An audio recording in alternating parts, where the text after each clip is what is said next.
Sonora com o senhor Alair Pinto. Ah, desculpa. Sonora com o senhor Altair Pinto Alaluna. O senhor é militar da reserva. Tá. Seu Altair, quando o Brasil passou a participar da Segunda Guerra Mundial, o senhor era militar de carreira, né? Onde é que o senhor estava naquele momento? Quando o Brasil... Eu estava no Exército, né? Não, mas assim, em qual batalhão, em que cidade? Companhia Escola de Engenharia. Aonde? Na Vila Militar. No Rio de Janeiro? Rio de Janeiro. Certo. O senhor estava com quantos anos? Eu estava com 21 anos, o ano seguinte eu ia completar 22. Quando eu já completei 22, o Brasil já tinha declarado guerra, não sabe? Qual é a data de nascimento do senhor? 22 de setembro de 1920. 1920, né? Como é que foi? O senhor é um militar de carreira. Como é que foi para o senhor e para os seus colegas, de uma maneira geral, o recebimento dessa notícia de que o Brasil iria lutar na Segunda Guerra Mundial? O seguinte, foi mais ou menos em agosto, ou princípio, ou julho, fim de julho, eu não tenho certeza bem. Tinha um navio militar para fazer instrução. Iam 500 e poucos militares. Então, no domingo, fui eu mais uns colegas no Cais do Porto, para olhar o navio, despedido pessoal. Vamos assim, muito bem. 3 dias depois, ele foi a pique, o submarino alemão. De 500, só sobraram 12 pessoas, morreu todo mundo, que ninguém estava para a guerra, não, minha filha. Me conta, o senhor sabe o nome desse navio? Aí sim, o povo foi para a rua, mas não foi com cara mascarada, não. Foi normal, conforme nós estamos aqui. Pediu ao governo uma providência com relação a isso. Está entendendo? Aí o Getúlio Vargas, que era o presidente, declarou guerra contra os alemães. No caso nosso, que estava servindo, foi suspensa as baixas e o Brasil mobilizou cinco contingentes de 5 mil cada um. Está entendendo? Aí fomos fazer. Aí depois, mais tarde, eu fui transferido para o destacamento de intendência para transporte. Então fomos fazer instrução, essa coisa. Quando foi em 29 de junho de 44, o primeiro escalão embarcou para a Itália, que eu fui no primeiro escalão, 5 mil. Mas antes da gente entrar nessa história, eu queria saber o nome desse navio. General Major 115.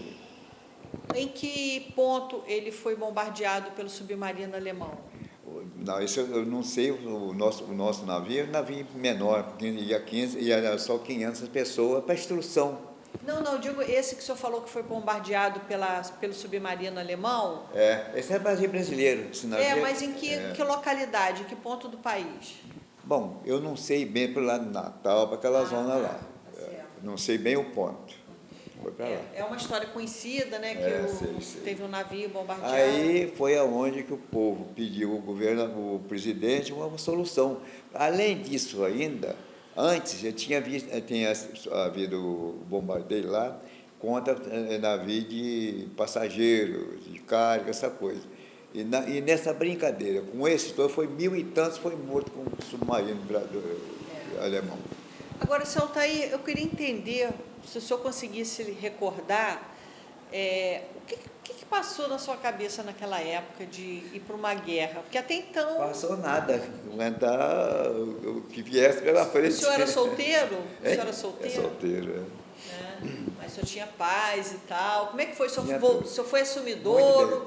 Antes nós embarcarmos para a guerra, nós tivemos que fazer um testamento militar. Porque 90% a gente ia morrer em combate, né? Quem que vai escapar? Faz um testamento, é isso? Faz um testamento para quem você vai deixar os seus direitos. Está entendendo? Então, meu pai tinha mais filhos, essa coisa, tinha alguma coisa, mas eu estava com um pouco de dificuldade. Então, eu fiz o seguinte, vamos dizer que meu soldo fosse R$60, para você ter uma ideia. 20 vinha para meus pais, 20 depositado no Banco do Brasil e 20 eu recebia lá.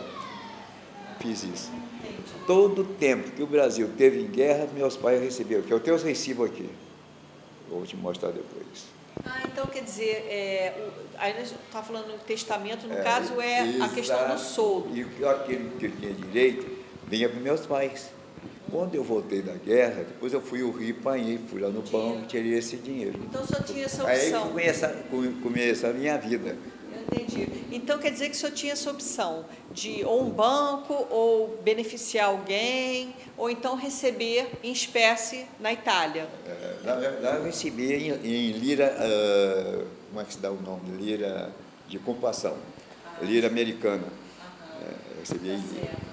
E aí, então, o senhor fez essa declaração. Tem que né? fazer. Todo E mundo. pagava direitinho? Eu, O governo na época, pagava direitinho? 100%. A gente podia deixar para quem quisesse, como uma criança, lá para quem quisesse. O governo, o militar, não se mentia em nada. Agora, a gente tinha que falar o que queria. Estava coisa certa. E a cabecinha do senhor na época, não deu medo, não gela assim, os ossos não, quando sabe que vai para a guerra? Ué, o que ele vai fazer? Não sou eu, são milhares deles, meu filho. Mas não dá um medo, não? Não, medo não tem, não adianta ter medo. Receio, O senhor já era militar de carreira, né? Fica, a gente sabe que ver o colega às vezes morto, outras coisas mais, é desagradável, mas o que vamos fazer? O senhor chegou a voltar a Sumidouro para se despedir da sua família antes de embarcar? Eles foram saber que depois já estava chegando na Itália, quando que eu fui para a guerra. O senhor não quis falar ou a comunicação era difícil? Não, a gente também não podia falar mesmo, né? A gente tinha que manter mais ou menos. É até ruim para a gente falar, né? Porque ia ficar preocupado. Nós já estávamos chegando lá. Importância, fazer o quê? Enfrentar. Qual foi o dia que o senhor embarcou e o nome do navio? No primeiro navio, 29 de junho de 44. Primeiro, que é o 115, General Meiji, 115. Um navio americano. Vocês estavam sob o comando norte-americano. E esse navio, além de ser os 25 militares brasileiros, a tripulação era 900 americanos no navio. Então, esse navio veio dos Estados Unidos? Veio buscar a gente. Buscou vocês no Rio de Janeiro. Não sei de onde. E aí vocês embarcaram. Nesse caso, o senhor estava na Vila Militar. Desde o momento, ali parece que vinha gente de vários lugares do Brasil para fazer um treinamento, os civis. O senhor lembra desse momento? Não, nosso treinamento era na própria unidade. Não, mesmo. mas eu digo os civis, os que não eram militares, eles iam na Vila Militar fazer algum treinamento? Civis, não, porque todos aqueles que foi chamado, mobilizado, já era militar, né? Então, passou a ser civil novamente. Mas teve o seu Célio Mangia, que vai estar junto com o senhor nesse programa, ele embarcou no mesmo navio que o senhor, mas Célio Mangia, ele é de Friburgo. No primeiro navio, né? Ele embarcou junto com o senhor, vocês foram se conhecer agora no 16 de maio, mas ele diz que embarcou no mesmo navio que o senhor, só que ele era civil, ele trabalhava na fábrica AGA. Mas ele já tinha sido militar e foi convocado. Não, ele teve um treinamento antes, por isso que eu perguntei desse treinamento na Vila Militar. Então me conta, aí embarcaram no navio... Mas nós que já estávamos lá, o nosso treinamento continuava a mesma coisa. O senhor era militar de carreira, né? Era militar. Aí, quer dizer, embarcaram nesse navio e como é que foi a viagem? Foi ótima, boa. Inclusive, o seguinte, o navio que nós fomos nele, nós andamos uns 4 ou 5 dias, aí surgiu um destroyer e um cruzador. O destroyer foi na esquerda e o cruzador na direita. De vez em quando, ele saía apitando o destroyer, fazia o reconhecimento, montar submarino. Aí andava, tornava a pegar eles. Era assim, até chegar lá na Itália. 2 dias antes ou 3 é que eles desapareceram. Nós já estávamos chegando lá. O senhor tem noção de quanto tempo levou essa viagem? Hein? O senhor tem noção de quanto tempo levou essa viagem de navio? 16 dias. Rápido. Rápido não, moça. Porque o navio vai devagar, o navio grande, e eles mudam de rota também. Não é que a gente nem sabe. Vocês não sabem. Mas 16 dias. Eu pensei até que fosse um pouco mais. Eu acho que até ali marca, se não me engano, naquele quadro. Tá. E onde o senhor desembarcou na Itália? Em Nápoles. Nápoles. Conta aí como é que foi esse desembarque. Nós desembarcamos lá, devia ser 1 hora e pouco da tarde. Saímos a pé, fomos lá para um subúrbio, onde tinha o trem subterrâneo. Aí entramos num trem doido lá, andamos bastante tempo, foi lá para fora da cidade, num lugar meio deserto, para ficar mais ou menos acomodado lá, sem ter muita relação. Só que depois a gente vinha na cidade, fazia as coisas no navio, apanhar para levar para lá para coisa, nós recebemos caminhão e fazia o serviço, ali uns 15 dias. Qual era a posição do senhor dentro dessa estrutura, dessa logística? Era motorista. O senhor era motorista? Transporte. Então, eu fazia a ligação da retaguarda com a frente de combate. Não total. Às vezes, de noite, eu ia pertinho da linha de frente, no escuro, com o caminhão. Qual era a linha de combate? Qual era a cidade? Não, tem diversas cidades. Ah, todas elas têm ali no mapa, para você ver. Tá certo. Todas elas têm ali. O senhor, então, fazia essa logística de transporte? A retaguarda, combustível, comida, tudo até perto, mas bem longe, de dia. Às vezes de noite, às vezes era obrigado a sair para pegar munição. Então, vamos dizer que o front está lá em Murinelli.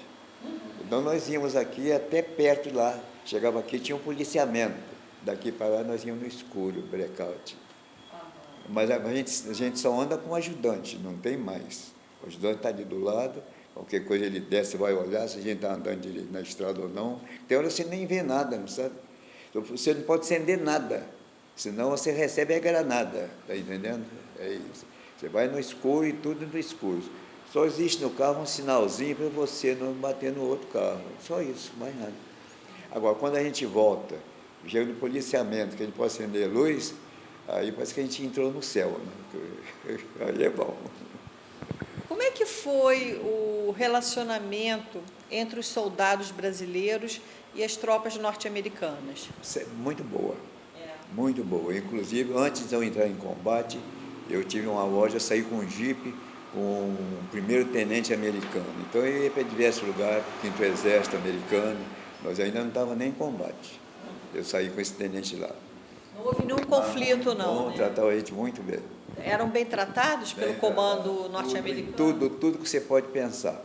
Se alguém falar, está errado, porque nós tínhamos tudo. Viu? O que vocês recebiam como é que era, fala ração, né? Como é que era os mantimentos que vocês... Tinha um depósito americano, mais ou menos quase igual essa praça. A gente entrava aqui e dava a volta assim, em todo lugar, apanhando. Então, nós, na minha unidade, que eram 16 caminhões, saía 10, saía 12 caminhão, todo dia para apanhar, cada um apanhava uma coisa. Depois a gente ia lá para perto da linha de combate. Mas o senhor lembra o que vocês comiam? Nós tínhamos tudo, ração, Ração, tinha comida, carne. Carne, o americano mandava umas caixas assim, carne, tudo congelada para a gente, era assim. Todo dia nós recebíamos. Era enlatado, como é que era? Tinha troço enlatado, tinha tudo, todo jeito. Nós recebíamos todos os dias um maço de cigarro. Agora, você pensa bem, 25 mil brasileiros, cada um recebe um maço de cigarro todo dia. Vê que potência eram os americanos. Pensa bem. Chiclete também? Tudo. Vinha caixa com cigarro, vinha outras coisas. Ração de diversas espécies também, que a gente carregava no caminhão. Depois picava coisa, era assim. E aí, quando o senhor, no caso, o senhor ficou muito nessa logística, né? O senhor não teve uma base em nenhuma cidade, não, né? Tipo assim... Não, eu tive diversas cidadezinhas que ficavam lá. O senhor percorria, mas... No inverno, nós passamos mais, foi em Pistoia, a cidade onde nós temos cemitério, né? É lá. Pistoia. É o nome da cidade. Onde tem muitos brasileiros enterrados? Tinha bastante, né? Inclusive, quando acabou a guerra, eu estava lá perto já da França e da Alemanha, quando terminou a guerra, eu estava em Alexandria. Na época de vir embora, se eu quisesse ficar lá, eu tinha ficado. Não foi ninguém obrigado a ficar tomando conta do cemitério, não. Ficou um contingente lá. Ficou de beleza lá, não tinha nada para fazer, só de beleza. Mas eu não quis ficar, não. Fui convidado para ficar. Agora, com relação aos mortos, eles eram enterrados na Itália mesmo? Porque o nosso É. era o seguinte, quando vinha do front para a retaguarda, ali em Pistoia mesmo, que nós pegamos gelo ali, 20 abaixo de zero, né? Vinha num carro lá, então tinha um pelotão que pegava os cadáveres, arrumava, identificava, botava num saco branco grande e enterrava, era assim. É porque em Friburgo existe lá uma história de que o corpo de um deles foi trazido, cremado e colocado no obelisco da cidade. Disso, não sei nada. Isso é Eu impossível, sei que tem né? o cemitério do direito e tem uma turma do Brasil que toma conta daquilo lá. Não, eu tô perguntando se o senhor, porque houve eles botaram até uma caixinha assim, falando eu que... me lembro, chegava a ver a caminhonete com 3, 4, 5, todo morto ali, fui danado, então que eles pegavam, arrumavam tudo direito. Enterravam. Enterravam. E, por exemplo, durante a guerra, tem aqueles... eu já entrevistei o seu Célio Mangia, e ele falou que tinha umas folgas, que vocês podiam ir para a cidade, tinha... Foge. Não, folgas, tinha umas folgas. Eu entrevistei o seu Célio Mangia e ele falou que vocês tinham uma folga. Que aí vocês... Quando a pessoa está no front combatendo, tem folga sim. Fica lá de 3, 4 dias quase sem comida de frente de combate, então é substituído por outro ator e vem para a retaguarda, descansar, essa coisa. Tinha até um colega daqui, o Ernesto, que ele até é da artilharia. Muitas vezes eu levei munição para ir lá, às vezes ele estava descansando, eu dava carona a ele para ir para lá, tudo isso. Tem folga, não ficava também, não. Às vezes fica mais preso, porque não tem nem condição de você sair de uma trincheira, um troço qualquer. Porque não era o meu caso, o meu caso era outro. Mas a infantaria é assim, a infantaria é fogo. Né? Agora, o seu Célio falou que, por exemplo, em determinada cidade, quando você tinha essa folga, tinha até casas de prostituição que... Existia, sim. Mas aí, no caso, os soldados só poderiam frequentar aquela casa. Tudo ali era muito direcionado. Não fazia parte dessa parte, não. Felizmente, não. No meu caso... Você é um homem sério, né? Não, mas é sério mesmo, porque não sei. Agora, o pessoal da infantaria é que é mais chegado todo esse troço. A gente não, que ainda vivia num outro meio, um pouco diferente, né? Não era tanto, né? O seu Célio era um frequentador dessas casas de prostituição na época. Quer dizer, a gente entende... Tem uma revista de um colega meu, que era o maior tochador que eles falavam da infantaria, era ele. Eu tenho essa raiz dessa revista, não sei se daqui ou não. Seu Altair, eu estou falando isso só para mostrar que a guerra também tem os seus momentos. Não, exatamente, tem razão. No dia a dia, você tenta reproduzir uma situação normal.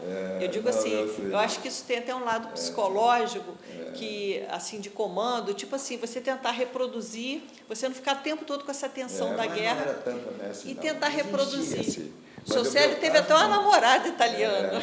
Namorada, até também arranjava vez namorada, tudo bem. Então conta aí pra Mas gente. quando já tinha acabado a guerra... Não acabamos a guerra ainda não. Eu queria saber se você teve alguma namorada italiana. Não, eu tive, tem até retrato dela. Então você vai mostrar depois pra gente. Mas os pais, já foi depois da guerra, que eu já estava lá, mas já de beleza, lá em Alexandria.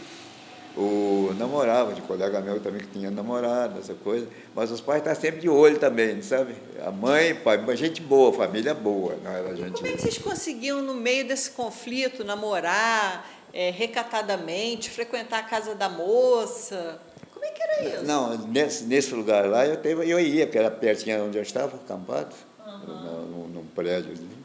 Gostou dela? Você se apaixonou por ela? Eu gostava, assim, não tem dúvida. Mas não tinha jeito, tinha que deixar. Só se eu ficasse lá tomando conta do cemitério, até podia casar, no caso, né? Se quisesse. E muitos casaram lá. Casaram, tinha filho e tudo. Alguns, mas ficaram por lá? Não me lembra mais, porque essa parte, não sei. Mas, por exemplo... Não sei se ficou ou não.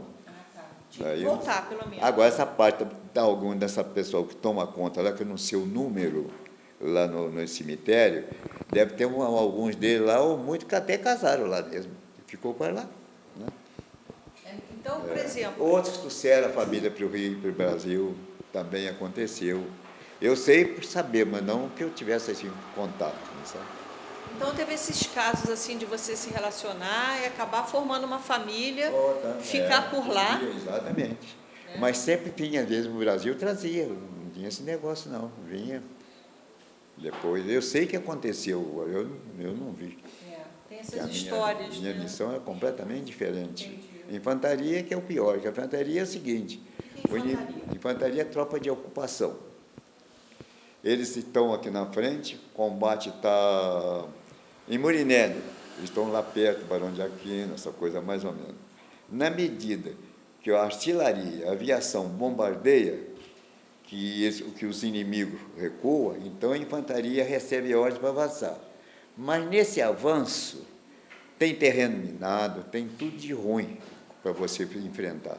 Até o próprio inimigo mesmo, às vezes está lá alucinado também, moitado lá, é o maior perigo. Então, você tem que, a infantaria tem que ter muito cuidado. E que morre mais a gente da infantaria. Está entendendo? Que houve morte lá, uns 400 e poucos, se eu não me engano. Brasileiros. E acidente também. Um colega meu mesmo morreu de acidente de carro. Aqui, com essa relação dos brasileiros lutando junto com os norte-americanos, os brasileiros não foram um pouquinho bucha de canhão dos americanos, não? Tem conversa fiada, conversa fiada. Não é nada disso, não. Tem gente que fala besteira. Bucha, só para alguém que não gosta do americano, aí fala besteira, né? Não foi isso não, até né? Que é descendente, até de alemão. Eu tinha um colega que era descendente de alemão, falava alemão 100%. Eu tenho retrato dele, te mostro. Ele morreu há pouco tempo. Chama Oswaldo Eberhard, o nome dele. É aquela zona lá de Rio Grande, de Santa Catarina. Ela tinha muita família, assim. Tinha gente na minha unidade, companhia escola de engenharia, rapaz lá, que não sabia nem falar português. Eu fui estudar, porque eu só falava em alemão. Ele era brasileiro, né? Então não houve esse caso do brasileiro ser bucha de canhão de americano, não? Não, conversa fiada. Inclusive, no combate, no Monte Castelo, em dezembro de 44, na neve, foi obrigado a parar o combate. Por quê? Porque o 5º Exército achou que não podia continuar. Era tentar subir e morrer. Aí, então, nós que ia para lá para levar mantimento lá para perto, bem longe, né? Você encontrava as ambulâncias vinham carregar de gente morta, gente quebrada, né? É uma coisa horrível. O americano mandou, que nós éramos subordinados ao 5º Exército americano. Então, mandou parar o combate, né? Só manter posição. Aí começamos, já no 45, aí começamos novamente o combate. Foi aonde que nós acabamos tomando Monte Castelo, montei essa coisa. Ó, não é brincadeira, não. Morreu muita gente, 400 e tanto em combate. Você até perdeu a rota, né? Não,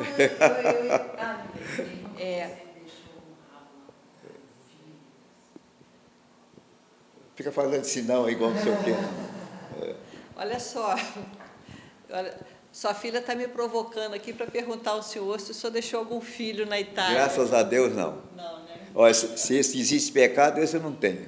Tá certo. Não tenho. A senhora é solteiro também, absoluta, né? certeza que não. Mas, seu Altair, com relação... eu estou dialogando um pouquinho pela entrevista que eu fiz com o seu Célio Mangia. Uma coisa que chamou a atenção em relação a ele foi que os americanos tinham um batalhão só de homens negros. Como é? Batalhão só com homens negros. Ah, não sei, não. Fazia essa separação de brancos e negros. Não, Isso chamou a atenção. Os negros trabalham lá com a gente também, preto, americano. Não, sim, mas na hora que vocês dividem em batalhão. Não sei, mas isso aí eu não tenho noção nenhuma. Eles viviam lá, eu conheci lá, trabalhando lá, coisa. Nos depósitos americanos lá, tinha também, tinha todo jeito lá.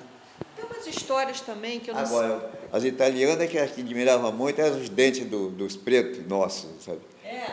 Achava aquele engraçado. Preto com dentinho clarinho, né?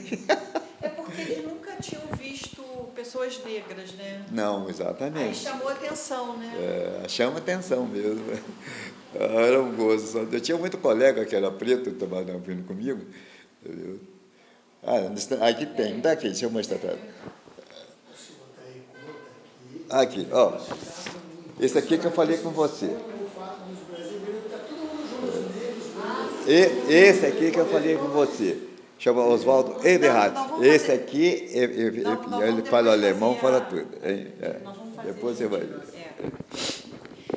Uma coisa que parece ter impressionado, senhor Altair, os norte-americanos, é a interação dos soldados brasileiros brancos com negros. Porque eles haviam assim, uma seleção, em Brasil não, né? Pois é, isso que eu falei com o senhor antes. Isso aí é normal, não? Que os norte-americanos faziam uma separação. Mas no norte funcionava na mesma situação, mesma coisa. Não, mas no Brasil. Mesma coisa, não tinha esse negócio. Não. Mas eles se impressionaram. Eles podem, teve alguns lá que não conhecia, achar que, né?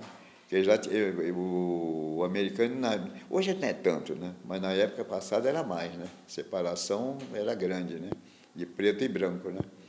Então, senhor Altair, voltando àquilo que eu falei que o senhor Célio Mangia comentou, havia uma certa divisão entre os soldados norte-americanos, entre brancos e negros, né? Entre eles podia haver. Né? Tá. Isso aí, mas nós não, Brasil não tinha nada a ver com o troço, era Brasil. Sabia.